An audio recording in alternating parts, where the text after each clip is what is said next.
Hi guys, I hope I am audible and you can see my screen, right? Yes. Great. Thanks for having me. So, as I was introduced as Deepak Pareek, who's part of the World Economic Forum, as well as I had a couple of startups, exited Microp, and now I'm having a organization called DigiAgri, which is currently working in 4 countries. So we work in Middle East, we work in Nepal, we work in India, and we are working in Ethiopia. Uh, Typically, we are across the complete crop cycle. So from working with farmers on ground to helping them to sell their produce. So we work on a holistic way. We are actually the bootstrap startup, and last year we ended 31st March in profit. So I'll say that we are among very few companies that in the first year of incorporation itself, we are profitable. Clocking revenues of in first year itself of close to 150,000 US dollars. So life has been so far so good before COVID. So COVID is going to change a lot of things for sure. Today I'll be talking about something which we strongly believe is going to be the future of agriculture. So we talk about next big five, where we focus on the technology mega trends which are going to be transforming the agriculture industry. So we strongly see that there is a lot of opportunities where the agriculture value chains are going to be revolutionized going forward. Though things were pretty slow pre-COVID, but post-COVID things are going to be changing in a very, very drastic manner because those people who were still very recently, while talking big about farmers, were seeing farmers as typically the liability. They start seeing farmers as an asset now. Very recently, I was part of advising the G20 ministers conference, which happened on 21st. And there also the point of discussion was food security. So all the top 20 countries in the world, they are seeing food security as one of the biggest challenge, and that is where they would like to focus their efforts on. And that's why we are talking about what I strongly believe would be the next five. So if we see that how the farming has evolved, so from typically a low cost activity which was done predominantly to serve on, then it evolved to serving the people around you, then it evolved to serve them across the globe. So we started having the different type of value chain. If we talk about what we are today at present, so there is a lot of talk about all sort of data collection. We talk about a lot of blockchains, AI, ML, right? Everybody's throwing a good technology term behind whatever we are doing. But the biggest multi-million dollar question is that has it helped the farmers? You'll find that majority of the initiative have not scaled up more than 100,000 farmers. Now, one of the reasons is that actually whatever we are talking about has confused a farmer a lot. So we need to find a way that actually this confusion become something which can create value for the farmers. So going forward, only those technologies are going to be successful, which are able to really create value for the farmers. So I'm saying that all those entrepreneurs who are excited about being an agtech startup going forward, please understand, only get into the entrepreneur's shoes if you strongly believe that you will be able to create something which will have positive unit impact, the revenue impact. Otherwise, depending on the investors, depending on the governments, would be very, very tough. And that is something which I'll say that is going to totally dry up going forward for at least next 2 years. So be an entrepreneur in EdTech only if you strongly believe that there is some value you'll be able to deliver either to the value chain or to the farmers. That's very important. Now, what we are seeing as a future. So there is a lot of talk going about digitization, but end of the day, we strongly believe that digitization is good, but it is critical that the digitization is able to impact farmer positively, which I am just repeating myself. Second area which we are seeing is that you will find a lot of controlled farming. So the farming is going to move from the villages to the cities. And that is going to become a very, very dominant area. Why? Because the smart cities are not the cities which are just having IT infrastructure. Going forward, the COVID has told us that the food of a city, urban area is very, very important. So you will find that a smart city would be a city with also the food supply, which is secure. So you'll see a lot of vertical farming and control farming happening where various technologies are there. So we'll be talking about that as well. So now let's identify what are these five mega trends. So one thing which I have talked about is digitization. Second, if you see that the COVID has created a big challenge of harvest because the labors are not existent or they are locked down. So farmers are left with very minimal labor. So that thing is actually is just not India's problem, it's a global problem. So we'll see a lot of automation happening. So you will have a lot of UAVs and UGVs, so unmanned aerial vehicles and unmanned ground vehicles, which is also called bots. You'll see that, or robotics, that is going to be one of the predominant trend going forward. As I said, vertical and urban farming, right? And in fact, you'll see that in developed economies, specifically when you talk about those countries which are not having sufficient food supply, the Middle East, you'll find that a lot of emphasis is going on in creating vertical farms. The fourth thing is artificial meat. If you see that actually one of the, we have read in our earlier science books that the secondary type of food always take more resources than the primary food. So those who are just eating vegetables, right, they'll be actually be having less stress on the overall global resources, environmental resources, than those who are eating red meat. So there is a trend in the world where actually people want to be more sustainable, and the cow and buffaloes, there is a lot of negative impact on the environment when you are using their meat, the typically red meat. So a lot of startups are coming up which are actually working on creating artificial meat. And then the fifth one is that actually we all talk about 30 to 40% of our food produced getting wasted. The food waste or destruction of the food is one of the big challenge. And it also in fact, 8% of all the resources used in agriculture gets wasted because we are not able to save all the food which we are producing.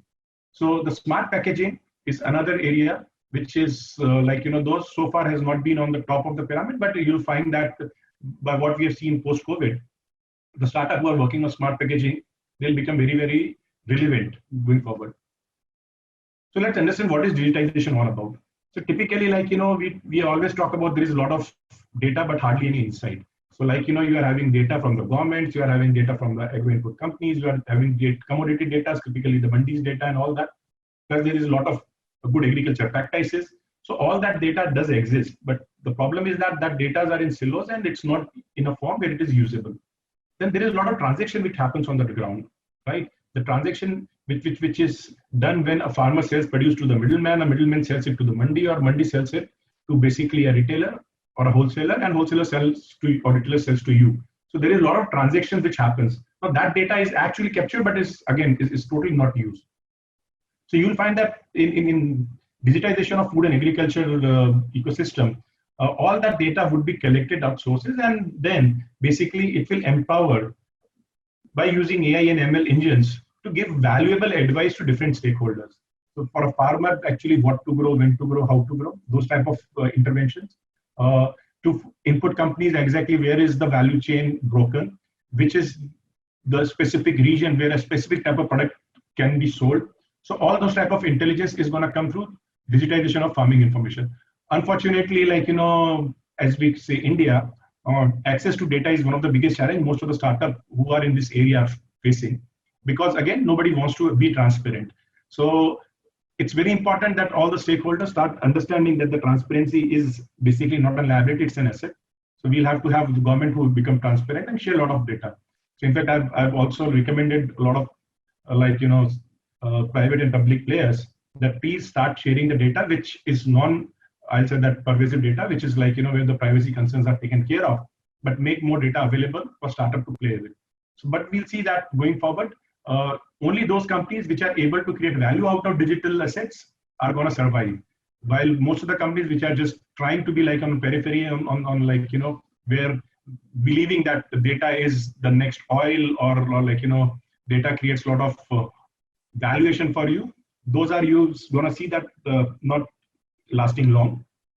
The value is very, very critical. So the second key trend which I was talking about, the autonomous farming vehicle. So we have been a lot of talks going about using drones for doing a lot of activities in agriculture.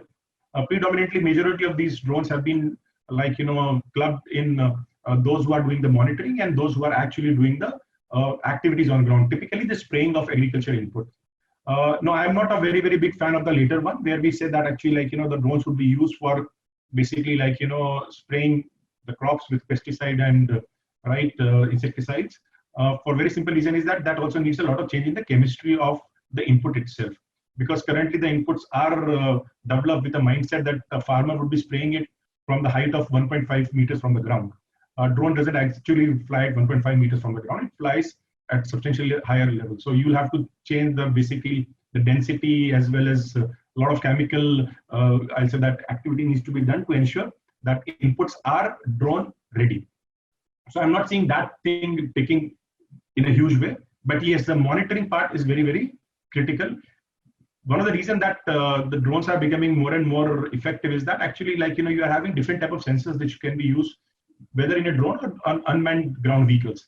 So you are having the visual spectrum, the multispectral cameras, hyperspectral cameras, thermal, and LiDAR. So what it helps is that actually you can do a lot of activities using UAVs and UGVs, basically, which includes the usage of manpower. So for example, for monitoring of the farm, right? Or identifying the spots where actually the crop is at stress, you can use drones.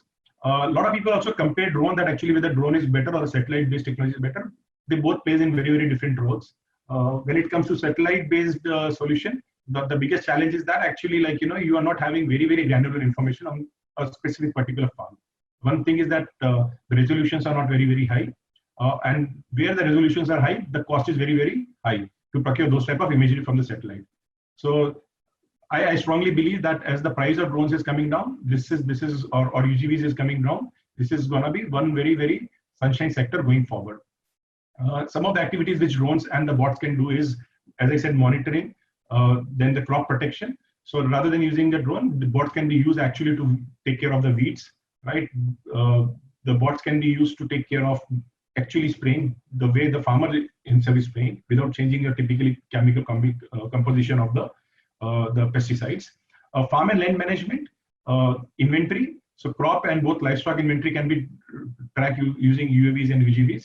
And basically the farm application like harvesting.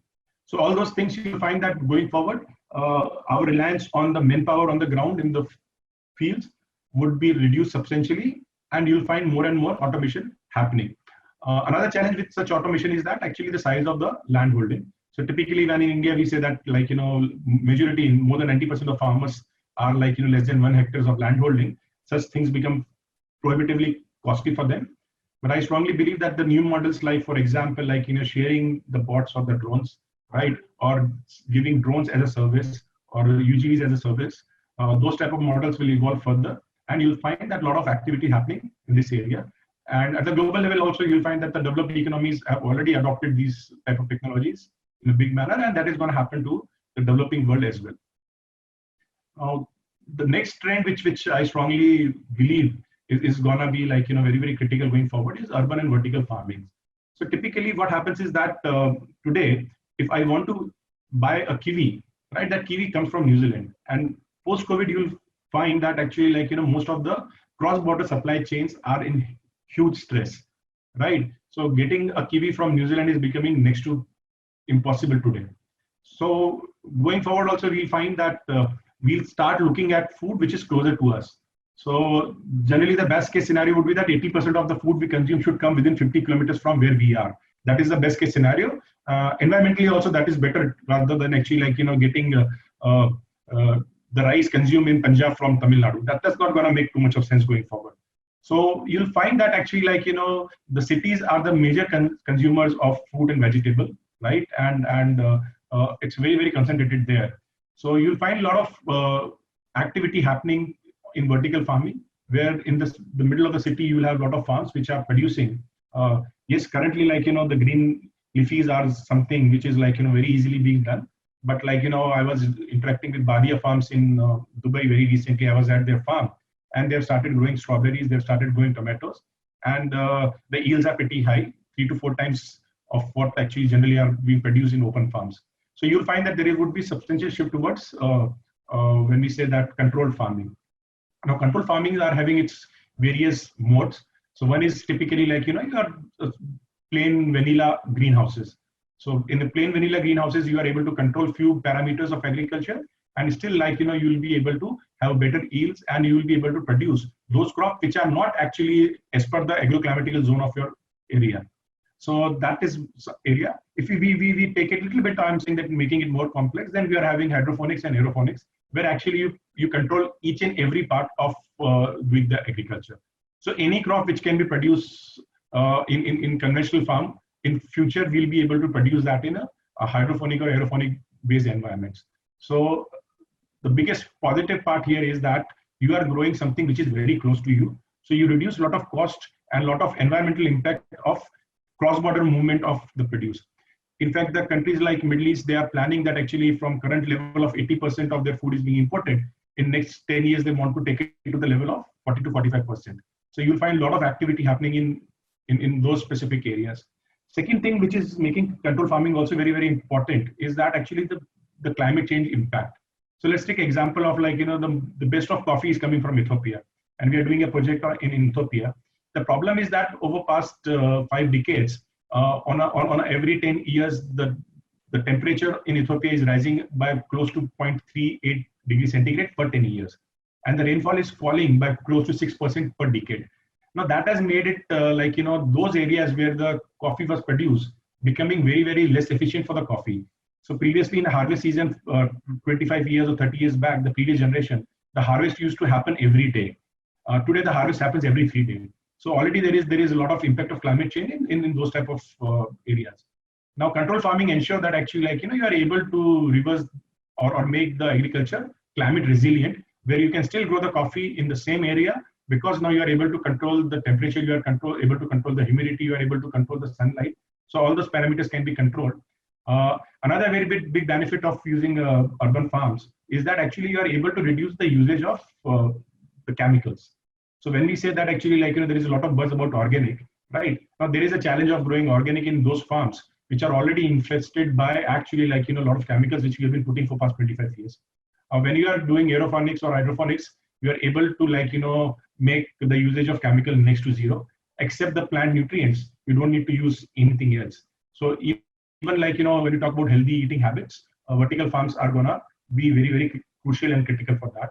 And that's make going forward vertical farming as one of a sunshine area when it comes to agriculture technology. Next area of activity, if we say that which I strongly believe is gonna have pretty decent upshoot, is basically artificial meat. So as I've explained to you that actually when you want to have a buffalo or when you want to have a lamb and then actually feed it, ensure that it is disease free and then actually slaughter it and do all that process, it is not very, very environmentally sustainable area, because huge amount of resources are utilized in doing that. In fact, if you have read recent articles, the Brazil is losing its Amazon forest just because they want to have more buffaloes and cows, which they can export as meat to US. So the environmental impact of meat is very, very negative. But at the same time, the people should be given the chance to eat what they feel like eating. So artificial meat, that's why, is now playing a very, very critical role. Now there are two ways of actually producing artificial meat. One is that actually the plant-based meat, where actually we use the plants, typically the soya bean, the wheats, and the peas, to create protein, and those proteins are through a process converted into something which is very similar to meat in texture, the taste, as well as presentation. So that's one way of doing it. And a lot of startups in the West, they are doing it. So you are having typically the burgers, which are actually taste like the hamburger, but actually it is not having any meat in that. Second way of doing artificial meat is where you are having a cultured meat. So here what we do is that you collect the tissues, and those tissues of an animal are actually grown in lab, and then they are converted to meat. So these type of startups, you are seeing that actually they need a lot of investment, because it's at the lab level you have to do it, and it's about pure science. But you'll see that more and more meat coming to the markets going forward would be actually artificial meat. The fifth area which I initially talked about was smart packaging. So currently when we do things, we just package and then we sell. Going forward, as we want to reduce the wastage, at the same time we also want our supply chain to be more robust and could be monitored on a real-time basis, we need smart packaging. So smart packaging actually is having various levels. So where where you are using a simple QR code, to the level where you are actually putting an IoT device in the product itself. So very recently, actually, we were talking to one of the companies which is based out of Mexico. They wanted actually to put RFID-based tag to their bananas, so that actually they can ensure that from the climate to the temperature where it is being stored, it gives you alarm whether actually across the whole life cycle whether the banana has been ever been in climatic condition, which is not going to be impacting that. So this is typically the fifth part of it. And now as I said, that DG Agri, we are a platform which we do a lot of things. So thank you